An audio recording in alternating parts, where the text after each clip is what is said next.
My name is Buck. I'm the CEO of Redwood Research. I'm talking about AI control and why I think AI security people should care about it. So I'm the CEO of Redwood Research. Redwood is a nonprofit organization. We're based in Berkeley, California. We focus on mitigating risks from advanced AI. Some recent work we've been doing, one thing which a lot of people heard about was our alignment faking in large language models work that we did in collaboration with Anthropic that came out in December. We've also been pushing on AI control, which will be the focus of this talk for the last 18 months. So here's my thesis. I claim that crucial safety mitigations should be designed to be robust to your AIs actively and carefully attempting to subvert them. So I'm basically saying that I think eventually we're going to need to treat AI as a source of insider threat. And when we're doing our security analyses, that needs to be part of how we're analyzing the situation. And the reason why I'm talking to security people here is that I've gone through a lot of different fields that I think have some analogy here. I've looked at safety engineering and building bridges, building chemical plants, adversarial risk analysis, which is when you have like a bunch of Coast Guard people and you have to set up Coast Guard schedules to like minimize the probability that smugglers get past all the Coast Guard people. This is like a field of, I don't even know, economics or something. Physical security. I've read books about how to prevent coups and how to start coups. I've read about cryptography. I've read about computer security. And I think that by far the most relevant single field is computer security mitigating insider threats. So that's the area of expertise I think that many people here have, or at least is adjacent to things that people here have, that cause me to be excited to talk to you all. So in this talk, I'm going to argue these 3 steps. AIs will have affordances that we wouldn't just carelessly hand out to humans. AIs might act strategically in pursuit of scary goals, and we should design safety techniques that are robust to this kind of egregious misalignment occurring. And I'm going to use the word AI control for safety techniques that are robust to egregious misalignment.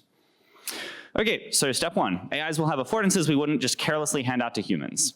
Right now they don't. So something that Joshua said in his opening keynote is a lot of the concerns that we've been that we're interested in at this workshop are not concerns that are present with current models. Like if the current models, all their weights got stolen, I don't care.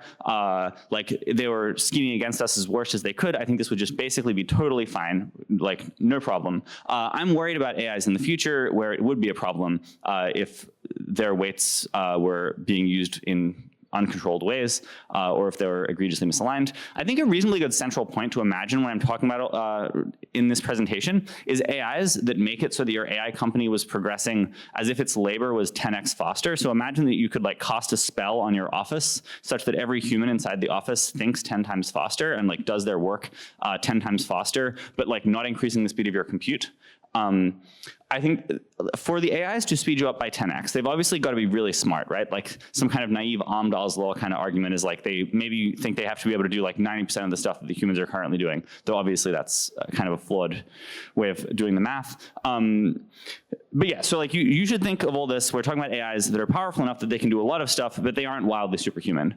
Another thing is that my beliefs about the dynamics of automated AI R&D are a pretty important premise here. Like if I thought that, like I think that shortly after you have AIs that make you go effectively 10x faster or make your labor go 10x faster, you're going to have AIs that are drastically smarter than that.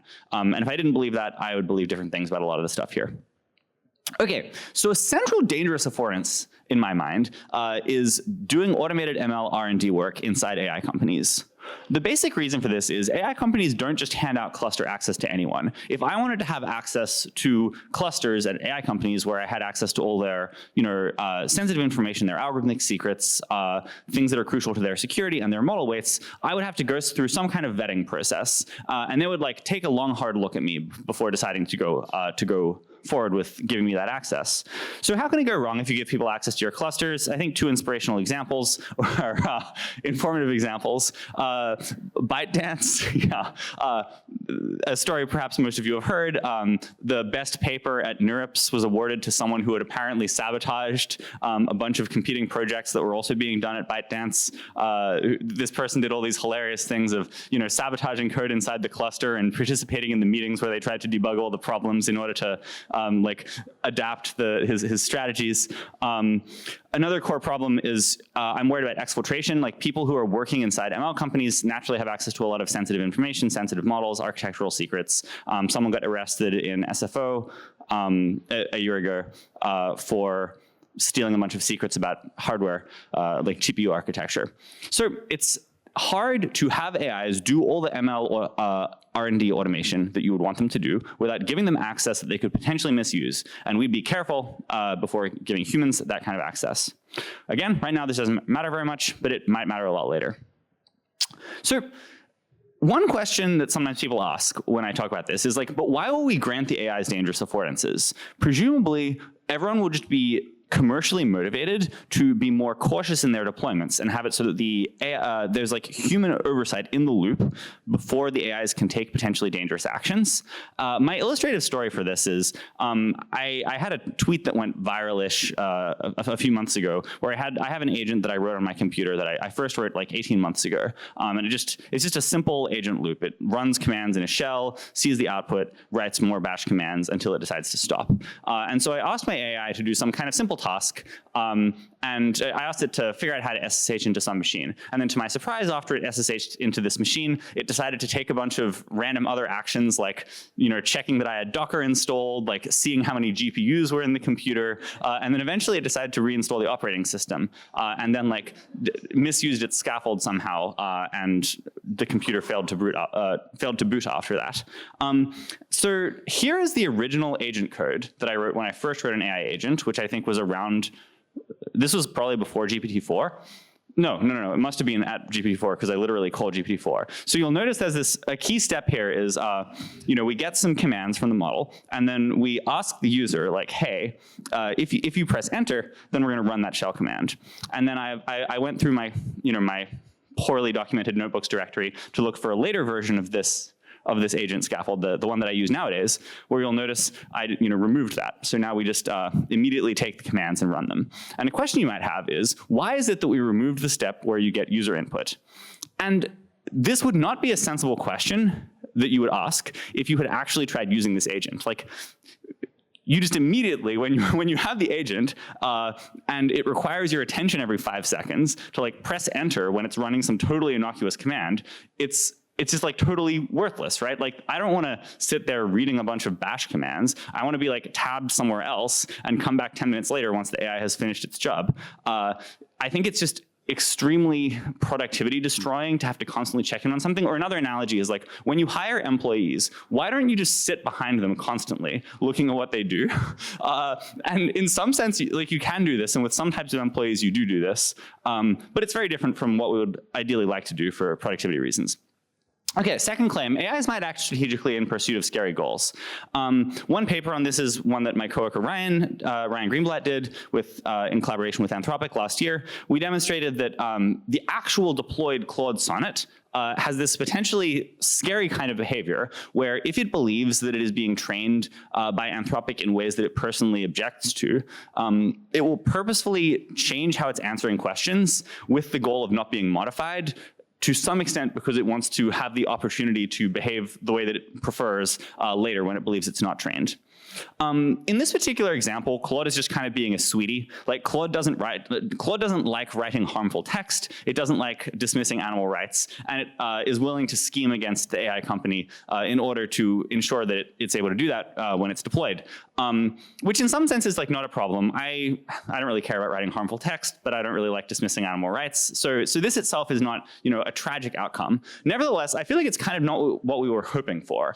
I feel like a lot of people were imagining with their AIs a situation which is different from the situation with your employees, right? Like with your employees, if your employees learn that you're planning on, if Meta front-end developers learned that Meta was planning on replacing all of them with AI agents or whatever, they would have a problem with this. They might try to unionize. They might try to like leak some information, spin things badly in the press or whatever. I think we were hoping that our AIs would not be, a faction that we have to manage because of their like independent preferences. I think a mechanism which is particularly scary and might lead to particularly bad types of misalignment is explored by Carson Dennison et al. In this paper, Sycophancy to Subterfuge, where they basically demonstrate to some extent the following threat model. Suppose you're training your AIs with reinforcement learning, as is hot these days or whatever. You might worry that some of these RL objectives you train the model on are flawed, such that your models are incentivized to do two things. One is exploit flaws in your reward generation.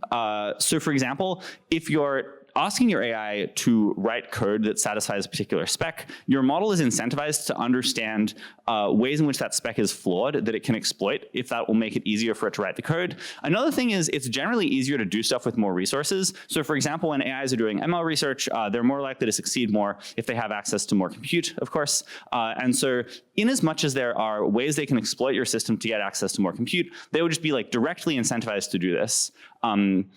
As long as, subject to certain technical constraints. I think it's plausible that those kinds of flaws might naturally generalize to pursuit of scary long-term goals and more scary types of subversion. We don't have good evidence of this right now. I'm on this paper, so I feel happy to say that I think the results are like not that strong, just qualitatively and quantitatively. It just doesn't actually look very scary. But on the other hand, this was, basically forever ago, by which I mean it was published 11 months ago or something. And if you used modern models, it's possible that you'd see very different things. So I'm excited for better versions of this paper. And we're working on something like that right now. So what might a strategic misaligned AI do? Well, a couple things. It might perform well according to RL during training. This is what we observed in the alignment faking paper. It might appear aligned in cases where it might be observed because it doesn't want us to learn the fact that it is misaligned because then we might not deploy it. This is somewhat different from the previous point. It might appear incompetent when it's evaluated for capabilities that it wants us to underestimate. For example, if you just ask your AI, imagine your AI is in fact incredibly persuasive. It's just like really good at talking people into stuff. And then you do a dangerous capability evaluation on persuasion before deploying it. It's very plausible your AI will try to perform worse than it is in fact able to in these deployments. It's just kind of an obvious thing to try to do. And there's a whole back and forth you could talk about of how you might try to prevent the model from sandbagging like that, or how you might detect the model sandbagging like that. But overall, I think I think it ends up being a serious problem. And then, once it's done all these things, it might take advantage of the affordances we gave it in order to undermine us. For example, the exfiltration and the sabotage we discussed earlier. I think bad advice more generically is another threat model. Like, I'm worried that the default ways that you train your models give them the ability to just answer a particular subset of questions egregiously poorly, and you might just have trouble noticing this if you aren't kind of careful about it.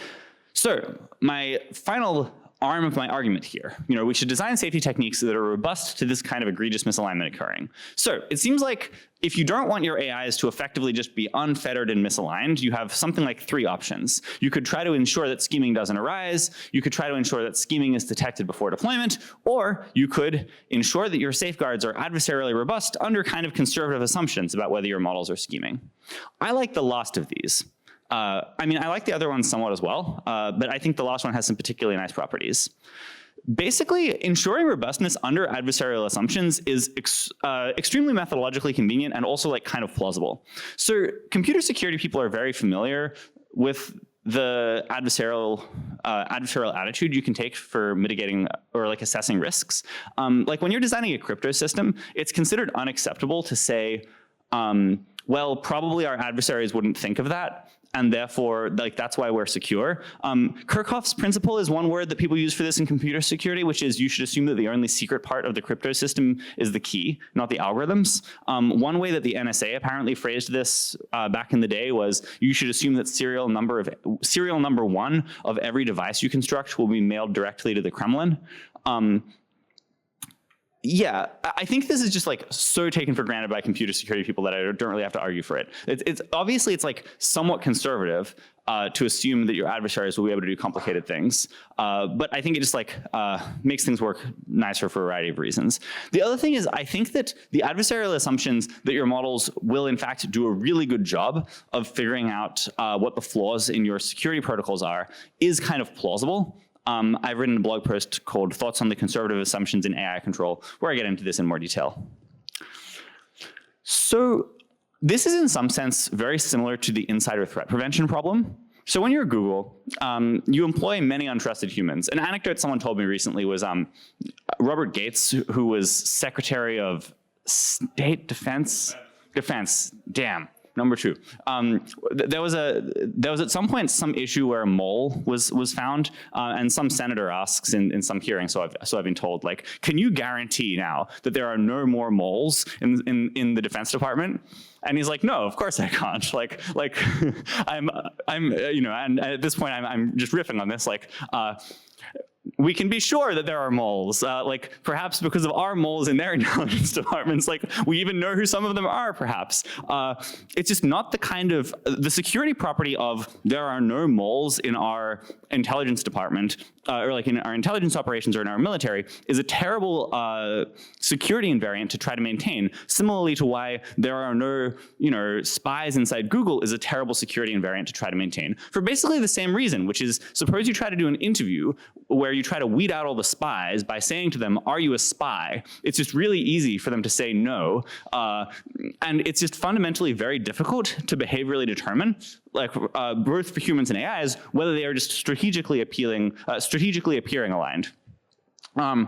I think it's actually really fun to go through a long list, like to do like a detailed comparison between the threat models of spies and the threat models of schemers. Like suppose suppose we're on like 3-year timeline worlds, and in 3 years you've got your AGIs. Two problems you're going to have. One is you employ spies probably, and two is your AIs might be scheming against you. And I think it's pretty fun to try and go down the list of like how these threat models are similar and different. Classic way they're different. You normally assume that you probably have some spies, but you normally assume that you don't have 99% spies. Or like this is a very different threat model in some ways. On the other hand, spies can go home. A classic spy strategy is to have handlers, and like you leave your office as you are allowed to do when you are an American generally, and then while you are not being observed, you like go to the diner or whatever where you like meet the Soviet guy or whatever. And I'm not a counterintelligence expert or counterintelligence expert, but this is my understanding for how it goes. Whereas the AIs, in fact, never get to do this. Everything they ever see was in some sense controlled by us, and it's totally practical to, in fact, look at everything they ever get in or take out.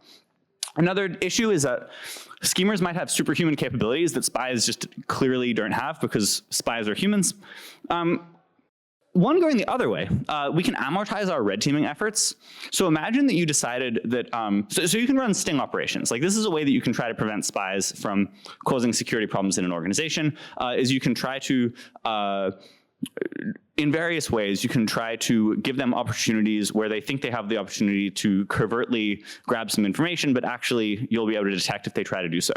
A difficulty with spies is that it's really hard to have someone's job be like 50% sting operation, like 50% them saying no to sting operations. Like imagine that you get to work every day and half of your emails are like phishing attempts or like fake phishing attempts.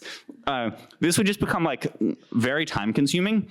And even if you worked there for a year, it would still be the case that you had only spent 6 continuous months undergoing honeypot operations on you. But with the AIs, we can amortize it, right? Like this is kind of the flip side of the schemers might all be colluding. We can plausibly have it so that the AIs spend 10,000 subjective years or whatever that means undergoing sting operations before deploying them or as we're deploying them.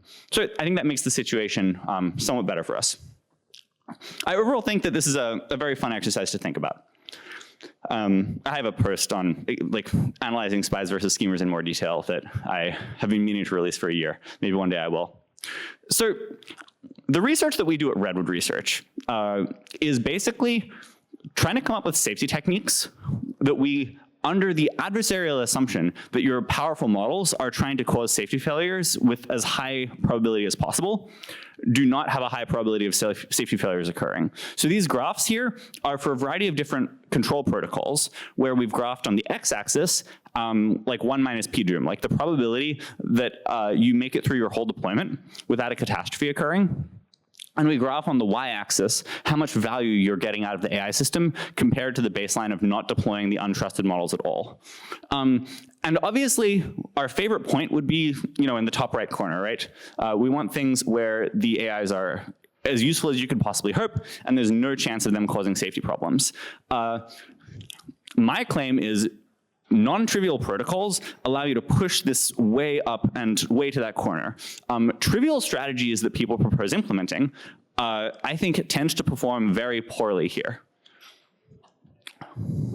So a core claim I want to make here is if you put dedicated effort into AI control techniques, I think it probably substantially reduces risk. I think that if you tried really, really hard on this, you could probably like 20x reduce the risk posed by deploying scheming models.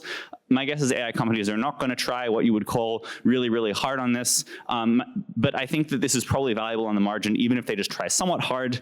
And so I overall think it's worth quite a lot of effort to try and get to the at least somewhat hard effort. Another claim I want to make quickly is AI control will not entirely follow from security.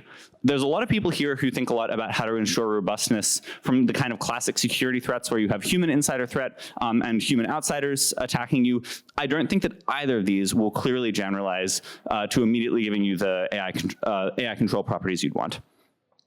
I claim that there's a great opportunity here, which is to be a person who is a computer security person, preferably one who has thought about insider threat risk mitigation, and try and apply that expertise to the domain of AI control, using that expertise. I would love to talk to people who are interested in doing this. I feel like there's like a great research entrepreneurship project where someone could come up with a really great research direction along these lines. Thanks. I'll take questions.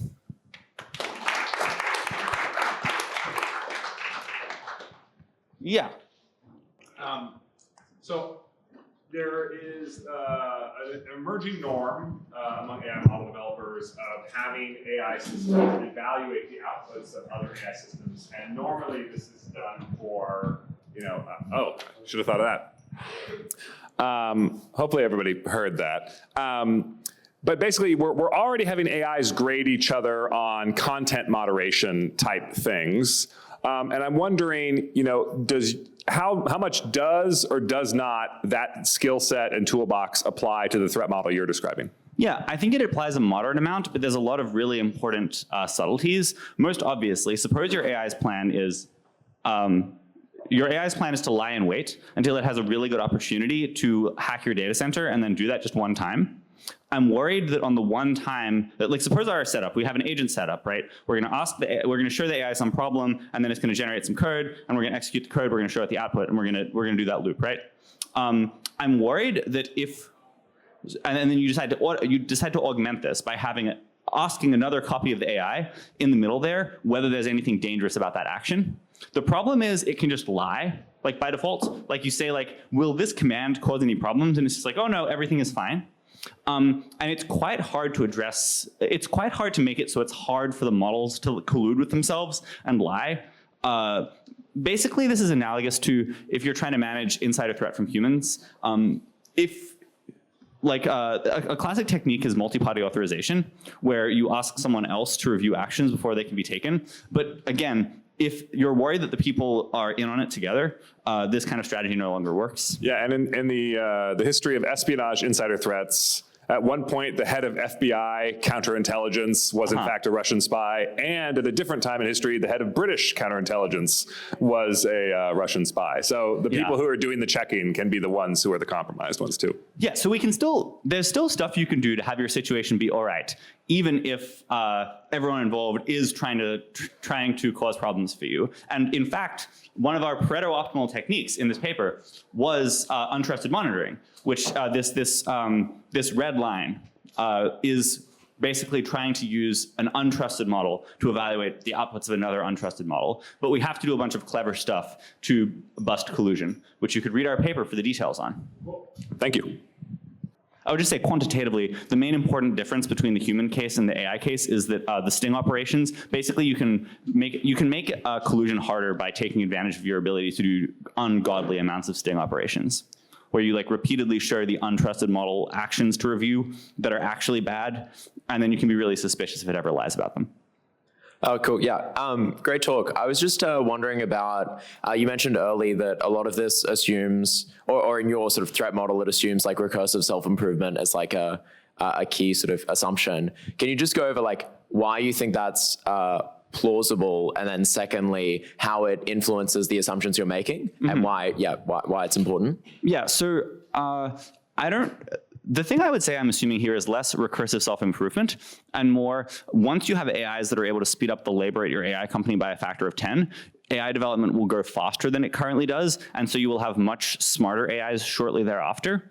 The reason why that assumption affects all of this stuff is that if you don't believe that, like suppose you think that at some point in history, you get to AI that speeds up your labor by a factor of 10, those AIs are themselves probably not powerful enough that they could, depose the United States government or something. I could argue that separately, but just based on like how some numbers are going to work out, I think they're not actually going to be able to take over the world. Though they might be able to do, some catastrophic bio attacks or something. So if it was just 10x AIs, and I thought that we were going to not get rapidly better AIs soon after that, I might be tempted to say like, whatever, who cares about these problems? We'll just like deal with it when it comes up. Like at some point, like everyone's gonna like not pay any attention to this to start with, but then eventually some AIs are gonna escape. They're gonna like steal a bunch of your money. They're gonna like take over some small country like France, and then like the rest of the world's gonna be like, oh, I guess we better pay attention to the AI insider threats. I guess we'd better like run some conferences on this or whatever. And I was like, whatever. Like, great, everything's fine. It's not normal as a society to try to handle problems in advance, and it normally doesn't go too well to handle things that are like not already like blatant problems. The national security establishment is just like much better at handling France has been taken over by a rogue AI than like France might be taken over by a rogue AI in 5 years or something. So if I didn't believe in the potential rapid improvement from the 10x AI point to the AIs that plausibly could win against humanity in a war, then I would think we could prepare less in advance. So I think the honeypot thing is really interesting. And I think one of the things to think about, and to the extent that you can map it to the AI, to the human case, is questions of reward and risk, and particularly rationality, which humans always like to think they're good at and they're not. But what do we expect in the AI agent case in terms of rationality? And also, what does a reward and what does a risk look like? And there's going to be some important work to do. Yeah. So the conservative assumption to make is that the AI is just maximizing the probability that it takes over.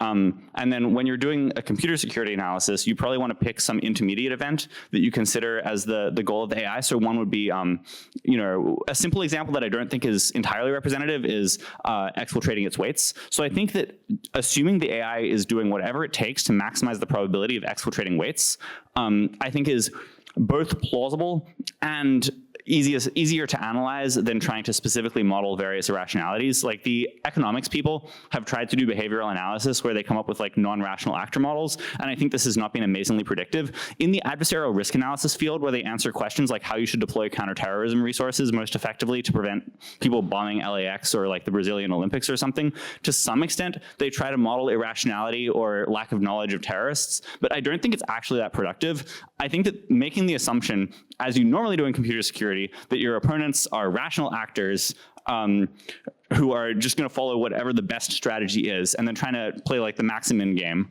I think is like one strategy that deserves at least a reasonable amount of our effort. I argue for this more in my post on conservative assumptions in AI control.